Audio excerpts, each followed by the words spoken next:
ఓం నమ శివాయ. కార్తీక పురాణము 24వ అధ్యాయము.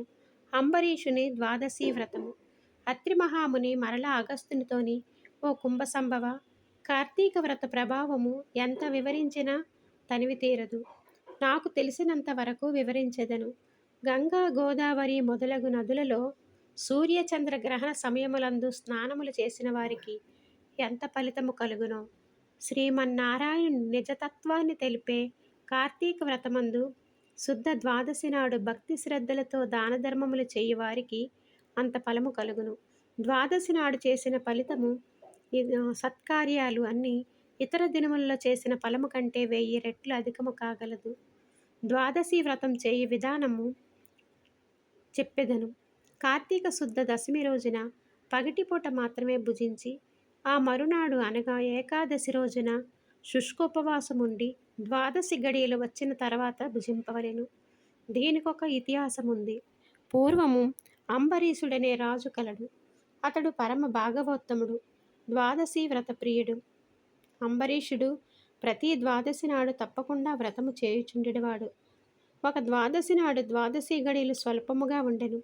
అందుచేత ఆ రోజు పెందల కడనే వ్రతమున ముగించి బ్రాహ్మణ సమారాధన చేయదలిచి సిద్ధముగా ఉండెను. అదే సమయమున అచటకు దుర్వాసుడు వచ్చెను. అంబరీషుడు ఆ మునిని గౌరవించి ద్వాదశి గడియల్లో పారాయణ చేయవలెను కాన తొందరగా స్నానమునకేగి రమ్మని కోరెను. దుర్వాసుడు అందులకు అంగీకరించి సమీపమున గల నదికి స్నానమునకే వెడలెను. అంబరీషుడు ఎంతసేపు వేచియున్నను దుర్వాసుడు రాలేదు. ద్వాదశి గడియలు దాటిపోవుచున్నవి. అందుచేత అంబరీషుడు తనలో తానిట్లా అనుకొనెను, ఇంటికి వచ్చిన దుర్వాసుని భోజనానికి రమ్మంటిని. ఆ ముని నదికి స్నానమునకు వెళ్ళి ఇంతవరకు రాలేదు. బ్రాహ్మణునికి ఆతిథ్యమిస్తానని చెప్పి భోజనం పెట్టకపోవట మహాపాపము. అది గృహస్థ ధర్మము కాదు. ఆయన వచ్చు వరకు ఆగితిన ద్వాదశి గడిలు దాటిపోవును, వ్రతభంగమగును. ఈ ముని మహాకోప స్వభావము కలవాడు.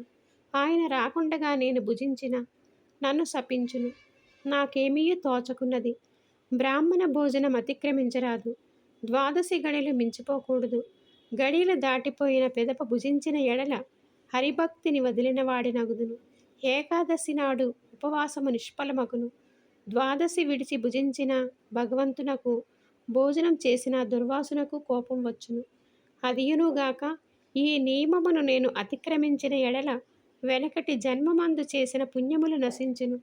దానికి ప్రాయచిత్తము లేదు అని ఆలోచించి, బ్రాహ్మణ శాపానికి భయము లేదు, ఆ భయమును శ్రీ మహావిష్ణువే పోగొట్టగలడు. కావున నేను ద్వాదశి గడియల్లో భోజనం చేయుట ఉత్తమమైంది. అయినా సరే పండితులను రావించి విషయాన్ని ఈ విధముగా వివరించెను. ఓ పండిత శ్రేష్ఠులారా, నిన్నటి దినమున ఏకాదశి అగుట చేత నేను కటిక ఉపవాసముంటిని. ఈ దినమున స్వల్పముగా మాత్రమే ద్వాదశి గడియలున్నవి. ద్వాదశి గడియల్లో భుజించవలసినది. ఇంతలో నా ఇంటికి దుర్వాస మహాముని విచ్చేసిరి. ఆ మునిని నేను భోజనానికి ఆహ్వానించి తిని, అందులకు ఆయన అంగీకరించి నదికి స్నానార్థమై వెళ్ళి ఇంతవరకు రాకుండెను. ఇప్పుడు ద్వాదశి గడియలు దాటిపోవుచున్నవి. బ్రాహ్మణుని వదిలి ద్వాదశి గడియల్లో భుజించవచ్చునా, లేక వ్రతభంగమునకు సమ్మతించి ముని వచ్చే వరకు వేచి ఉండవలెనా? ఈ రెండింటిలో ఏది ముఖ్యమైందో తెలపవలసిందని కోరెను. అంతటా ధర్మజ్ఞులైన ఆ పండితులు ధర్మశాస్త్రాల్ని పరిశోధించి విమర్శ ప్రతివిమర్శలు చేసుకుని దీర్ఘముగా ఆలోచించి, మహారాజా, సమస్త ప్రాణికోటిల గర్భకుహరములందు జఠరాగ్ని రూపములో రహస్యముగా ఉన్న అగ్నిదేవుడు ఆకలిని పుట్టించి ప్రాణుల భుజించిన చతుర్విధ అన్నమును పచనము కావించి దేహేంద్రియాలకు శక్తి నొసగుతున్నాడు. ప్రాణవాయు సహాయముతో జఠరాగ్ని ప్రజ్వరిల్లును. అది చెలరేగిన క్షుద్బాధ దప్పిక కలుగును. ఆ తాపం చల్లార్చవలనన్నా అన్నము నీరు పుచ్చుకొని శాంతపరచవలెను. శరీరములకు శక్తి కలుగుచేయువాడు అగ్నిదేవుడు. దేవతలందరిలో అధికుడైన దేవపూజ్యుడైన అగ్నిదేవుని అందరూ సదా పూజించాలి. గృహస్థు ఇంటికి వచ్చిన అతిథి కడజాతి వాడైన భోజనం ఇడుదునని చెప్పి వానికి పెట్టకుండా తినరాదు. అందులో వేదాంగ విద్యా విశారదుడు మహాతపస్శాలియు సదాచార సంపన్నుడు అయిన దుర్వాస మహాముని భోజనానికి పిలిచి వానికి పెట్టకుండా భుజించట వలన మహాపాపము కలుగును, ఆయుక్షీణము కలుగుతుంది.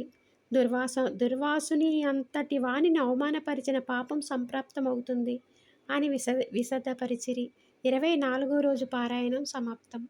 ఓం నమ శివాయ.